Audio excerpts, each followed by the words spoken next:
हमारे उपस्थित महानुभाव, अभी आप लोगों ने हमारी कंपनी के द्वारा ये साजों की आवाज कार्यक्रम का पहला पेशकश अभी आप लोगों ने सुना।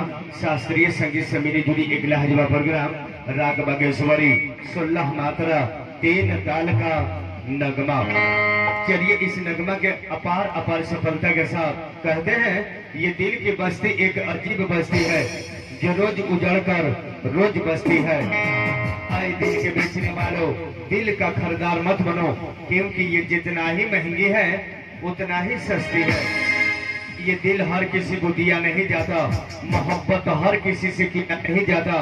जाके दामा सिला भी तो सकता है, मगर जख्म दिल को सिया नहीं जाता। चलिए साधु की आवाज कार्यक्रम के साथ चलिए एक और प्रोग्राम सुनते हैं जिसे कहते हैं म्यूजिक कार्यक्रम।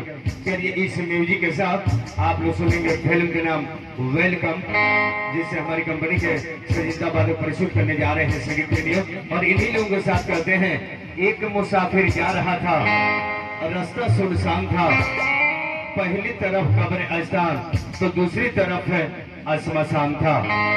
पांव तले ये कहाटी आई, हड्डी का ये बयां था।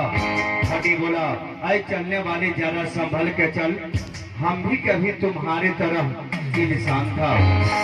सच्चा प्रेमी मरता नहीं, उन्हें जिंदा दफनाया जाता है। कब्र खोद कर देखिए तो इंतजार में सताए बैठा है। कोई कहता है इन्हें जला दिया जाए और कोई कहता है इन्हें दफना दिया जाए, परंतु ये जालिम दुनिया नहीं कहती कि इनको इनके महबूबा से मिला दिया जाए। चलिए जी साधु की आवाज कार्यक्रम में सुनते हैं फिल्म का नाम वेलकम। इसी फिल्म के लाजवाब गीत है जो साधु की आवाज कार्यक्रम के साथ प्रस्तुत होने जा रहा है। चलिए सुना फरमाइए। हेलो